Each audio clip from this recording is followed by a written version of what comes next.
देखिए आने वाली है कुछ देर बाद, आ रही है, बड़ी तेज है ये,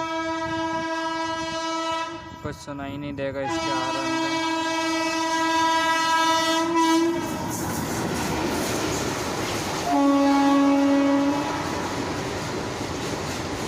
ये ट्रेन पैसेंजर ट्रेन है।